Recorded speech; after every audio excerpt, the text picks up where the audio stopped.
Shobha സുരേന്ദ്രനായിരുന്നു president ചുമതല പ്രതീക്ഷിച്ചിരുന്നത്. പക്ഷെ അവർക്കത് ലഭിച്ചിട്ടില്ല. ഇനി കേന്ദ്ര നേതൃത്വത്തിന്റെ പരിഗണന എങ്ങനെയായിരിക്കും ശോഭാ സുരേന്ദ്രനുമായി ബന്ധപ്പെട്ട്?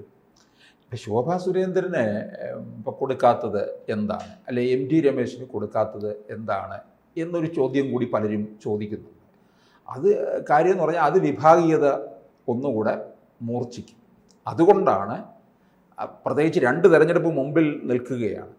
അതുകൊണ്ടാണ് അവരെ അങ്ങോട്ട് മാറ്റി നിർത്തിയിട്ട് എല്ലാവർക്കും സുസമ്മതനായിട്ടുള്ള രാജീവ് ചന്ദ്രശേഖർ ഇറക്കിയത് എന്ന് വിചാരിച്ച് ശോഭാ സുരേന്ദ്രനെ തള്ളിക്കളഞ്ഞതൊന്നുമല്ല, താഴെ തട്ടിലേക്ക് കൊണ്ടുവന്നതുമല്ല.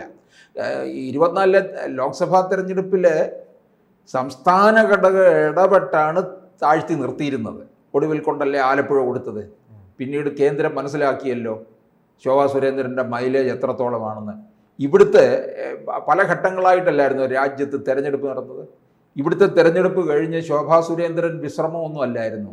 മഹാരാഷ്ട്രയിൽ പോയി തെരഞ്ഞെടുപ്പ് പ്രചാരണ വേളയിൽ. അവിടെ നിന്ന് പിന്നീട് മോദിയുടെ മണ്ഡലത്തിലും പോയി അതിഗംഭീരമായ പ്രസംഗം നടത്തി ആവേശം ജനങ്ങളിൽ ഉണ്ടാക്കാനായിട്ട് ശോഭാ സുരേന്ദ്രന് കഴിയുന്നുണ്ട്. ആ മണ്ഡലം തന്നെ ഇളകി മറിയും എന്ന് ബോധ്യമായതിൻ്റെ അടിസ്ഥാനത്തിലാണ് ഇന്ത്യയിലെ പല ഭാഗങ്ങളിലും തെരഞ്ഞെടുപ്പ് പ്രചാരണത്തിന് ക്ഷണിച്ചത് തന്നെ. അപ്പോൾ ശോഭാ സുരേന്ദ്രന് അത്ര നിസ്സാരമൊന്നുമല്ലല്ലോ. സംസ്ഥാന അധ്യക്ഷ പദവിയിൽ വന്നിരുന്നുവെങ്കിൽ പാർട്ടിയെ വളരെ ശക്തമായിട്ട് തന്നെ നയിക്കും. പക്ഷേ ഈ ഒരു പ്രശ്നം നിൽക്കുന്നുണ്ട് മുൻപിൽ. ഇവിടുത്തെ വിഭാഗീയത അവസാനിക്കുന്നില്ല, അത് വേറൊരു തരത്തിലുണ്ടാകും. ഇപ്പോൾ കെ സുരേന്ദ്രൻ മാറുന്നു, ശോഭാ സുരേന്ദ്രൻ വന്നു കഴിഞ്ഞാൽ ഇത്തരത്തിൽ സംഭവിക്കും. വിഭാഗീയത തുടർന്നുകൊണ്ടിരിക്കും. MT രമേശ് വന്നാലും ഇത് തന്നെ സംഭവിക്കും. അതുകൊണ്ടാണ് മുൻകാലങ്ങളിൽ കേന്ദ്രമന്ത്രി പദവിയിലൊക്കെ ഉൾപ്പെടെ വരുമെന്ന് പറഞ്ഞിരുന്ന ഒരു നേതാവാണ്. പക്ഷെ ആ നേതാവ് മുൻപ് ജനറൽ സെക്രട്ടറി ആയിരുന്നു, വൈസ് പ്രസിഡന്റ് ആയിരുന്നു, പ്രസിഡന്റ് മാത്രമായില്ല. ഇനി എത്ര നാൾ അവർ ഇങ്ങനെ മുന്നോട്ട് പോകും? എൻ്റെ അഭിപ്രായത്തിൽ ശോഭാ സുരേന്ദ്രനെ അങ്ങ് കേന്ദ്രത്തിലേക്കൊന്നും വിട്ടുകൊടുക്കാൻ പാടില്ല. കേരളത്തിന് വേണം, കേരളത്തിൽ ഉപയോഗിക്കണം. കാരണം മറ്റൊന്നുമല്ല, ഈ ശോഭാ സുരേന്ദ്രനെ തെരഞ്ഞെടുപ്പ് കാലമാകുമ്പോൾ കേരള ഉടനീളം അങ്ങ് BJP അല്ലെങ്കിൽ നോട്ടമിട്ടിരിക്കുന്ന മണ്ഡലങ്ങളിലങ്ങ് ഇറക്കണം. പക്ഷേ ശോഭാ സുരേന്ദ്രനെ മത്സരിക്കാൻ നിർത്തിക്കഴിഞ്ഞാൽ ഇതിനെല്ലാം കൂടി ഓടിയെത്താൻ കഴിയാതെ വരും. അങ്ങനെ ഇറക്കിക്കഴിഞ്ഞാൽ ശോഭാ സുരേന്ദ്രന് അവിടെ എല്ലാം ഒരു നേട്ടം ഉണ്ടാക്കി കൊടുക്കും പാർട്ടിക്ക് എന്നുള്ളതാണ്.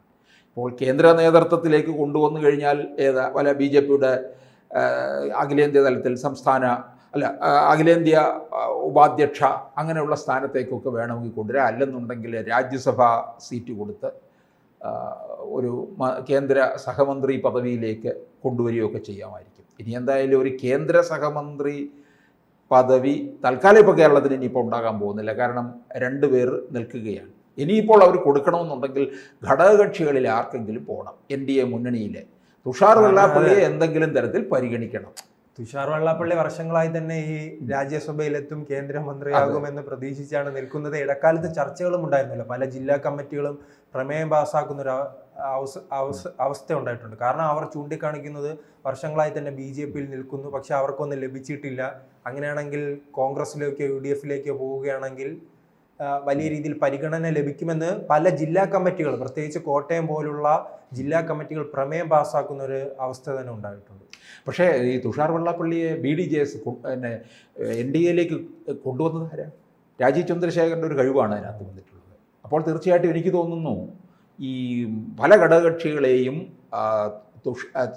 രാജീവ് ചന്ദ്രശേഖർ വേണ്ട തരത്തിൽ തൃപ്തിപ്പെടുത്തും. തുഷാറിൻ്റെ കാര്യം കേന്ദ്ര നേതൃത്വത്തിനോട് കൃത്യമായി ധരിപ്പിക്കുകയും ചെയ്യും. നേരത്തെ ഇവിടുത്തെ ഈ സംസ്ഥാന ഘടകത്തിന് ആ നേതൃത്വത്തിനെ സംബന്ധിച്ചിടത്തോളം ഈ വിഭാഗീയത നിൽക്കുന്നത് കൊണ്ട് അവർ ഈ ഘടകകക്ഷികളെ ഒന്നും തന്നെ വേണ്ട തരത്തിൽ പ്രോത്സാഹിപ്പിക്കുന്നില്ലായിരുന്നു. ഇനിയിപ്പോൾ നോക്കിയ പല UDFിലെ അതൃപ്തരായി നിൽക്കുന്ന ഘടകകക്ഷികളുണ്ട്, LDFിലെ അതൃപ്തരായി നിൽക്കുന്ന ഘടകകക്ഷികളുണ്ട്. ഇവരെയൊക്കെ തന്നെ രാജീവ് നോട്ടമിട്ടിട്ടുണ്ട്. ഇപ്പോൾ LDFിലാണെന്നുണ്ടെങ്കിൽ ജോസ് കെ മാണി വിഭാഗത്തിന്, UDFിലാണെന്നുണ്ടെങ്കിൽ അവിടെയും കേരള കോൺഗ്രസ് ഉണ്ട്, ജോസഫ് വിഭാഗമാണ്. അതിനെത്ര സാധ്യതയുണ്ടെന്നുള്ളത് ഇനിയും നടക്കാൻ പോകുന്ന ഒരു അടുത്ത് വരുന്ന സമയത്തെ അറിയത്തുള്ളൂ. പിന്നീട് RSP ഉണ്ട്, ഇങ്ങനെയുള്ളവരൊക്കെയുണ്ട്. ഈ UDFിനകത്ത് ഘടകകക്ഷികൾ അതൃപ്തരാണെന്ന് തരൂർ തന്നെ പറഞ്ഞിട്ടുള്ള കാര്യമാണ്. നേതൃപ്രതിസന്ധി ഉണ്ട് എന്നുള്ളത്.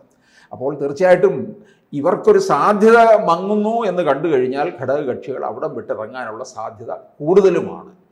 പ്രത്യേകിച്ച് BJPക്കാണ് ഇനിയും ഭാവിയുള്ളതെന്ന് ഘടകകക്ഷികൾ മനസ്സിലാക്കുന്നുണ്ട്. LDF ഇനിയിപ്പോൾ വന്നാൽ ഏറിയാൽ ഒരു തവണയും കൂടെ കഷ്ടിക്ക് ഒന്ന് തട്ടിമുട്ടിയൊക്കെ മുമ്പോട്ട് പോകും. അല്ലാതെ ഇപ്പോൾ ഇരിക്കുന്ന തരത്തിലൊരു വൻ ഭൂരിപക്ഷത്തിലൊന്നും LDFന് മുമ്പോട്ട് പോകാൻ കഴിയത്തില്ല. അതും ഇങ്ങനെ ഞാണിന്മേൽ ഇങ്ങനെ തൂങ്ങി നിൽക്കുകയാണ്. അങ്ങോട്ടുമാകാം ഇങ്ങോട്ടുമാകാം എന്നുള്ള അവസ്ഥയിലാണ്. BJP എത്ര സീറ്റ് പിടിക്കും എന്നുള്ളതാണ് അനുസരിച്ചിരിക്കും. BJP ഏതാണ്ട് 60 മണ്ഡലങ്ങളിൽ 35,000-ലധികം വോട്ട് പിടിച്ച ആ മണ്ഡലങ്ങളെ കൂടുതൽ ശ്രദ്ധ കേന്ദ്രീകരിക്കാനായിട്ട് രാജീവ് ചന്ദ്രശേഖർ പറഞ്ഞിരിക്കുകയാണ്.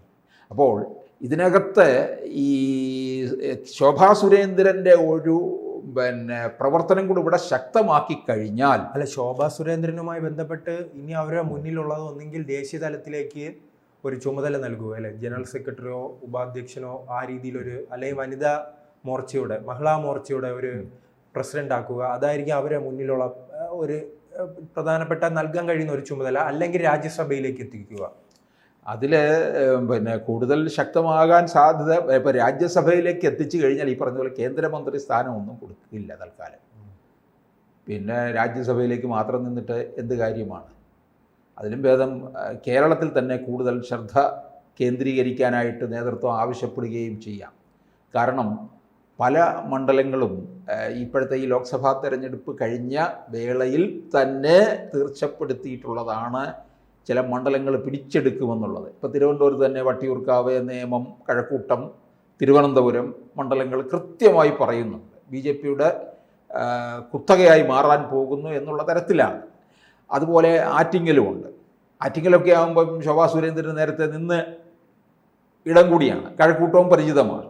പ്രത്യേകിച്ച് ഇപ്പോൾ PT ഉഷ രാജ്യസഭയിലുണ്ടല്ലോ. അതെ. അപ്പോൾ വീണ്ടും ഒരു വനിതയ്ക്ക് പരിഗണന നൽകാനുള്ള സാധ്യത കുറവായിരിക്കും. കാരണം ശോഭാ സുരേന്ദ്രന് ഈ തെരഞ്ഞെടുപ്പ് അടുത്ത് നിൽക്കുന്ന സാഹചര്യത്തിൽ അവിടെ കേന്ദ്രത്തിലേക്ക് കൊണ്ടങ്ങ് തള്ളിക്കഴിഞ്ഞാൽ പിന്നെ അത് ഇവിടുത്തെ പല കാര്യങ്ങളും ഇല്ലാതാക്കുകയാണ് ചെയ്യുന്നത്. അപ്പോൾ ഇവിടെ നിർത്തിക്കൊണ്ട് പൊരുതുക, മണ്ഡലം തന്നെ പിടിക്കാനായിട്ട് സാധിക്കും എന്നുള്ളതാണ്. ഇപ്പോൾ നേരത്തെ പാലക്കാട് തന്നെ നിർത്തിയിരുന്നുവെങ്കിൽ ഒരുപക്ഷെ വിജയം ഉണ്ടാകുമായിരുന്നു.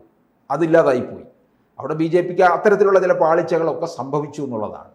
അപ്പം പലയിടങ്ങളിൽ ഇത് സംഭവിക്കുന്നുണ്ട്. രാജീവ് ചന്ദ്രശേഖർ എന്തായാലും വെറും ഒരു ബിസിനസ്മാൻ മാത്രമൊന്നും അല്ല. അദ്ദേഹത്തിന് ഈ പരമ്പരാഗതമായി അങ്ങനെ എന്തെങ്കിലും ഒരു പ്രധാന ചുമതല ശോഭാ സുരേന്ദ്രൻ നൽകിയില്ലെങ്കിൽ അത് അണികളെ വലിയ രീതിയിൽ സ്വാധീനിക്കില്ലേ? തീർച്ചയായിട്ടും ഉണ്ട്. കാരണം ശോഭയിൽ ഒരുപാട് പ്രതീക്ഷ അണികൾ വെച്ച് പുലർത്തുന്നുണ്ട്. എവിടെ BJPയിൽ എന്തെങ്കിലും തരത്തിൽ ഉയർന്ന ഇടങ്ങളിൽ ഒഴിവ് വന്നാൽ ആദ്യം പറയുന്ന പേര് ജനം പറയുന്നത് ശോഭാ സുരേന്ദ്രനായിരിക്കും. പാലക്കാട് ഉപതെരഞ്ഞെടുപ്പ് ഇപ്പോൾ തന്നെ BJP സംസ്ഥാന അധ്യക്ഷ സ്ഥാനത്തേക്ക് തന്നെ ശോഭാ സുരേന്ദ്രൻ്റെ പേരാണ് ഇങ്ങനെ പറഞ്ഞുകൊണ്ടിരുന്നത്. അപ്പോൾ ശോഭ വന്നു കഴിഞ്ഞാൽ പാർട്ടിക്ക് വലിയ ഒരു മൈലേജ് ഉണ്ടാക്കി എടുക്കാൻ കഴിയും. അതിനിപ്പോൾ അധ്യക്ഷ സ്ഥാനം ഇല്ലെങ്കിൽ പോലും വേറെ ഏതെങ്കിലും തരത്തിലും പാർട്ടി ശോഭാ സുരേന്ദ്രനെ ഉപയോഗിക്കണം എന്നുള്ളതാണ്.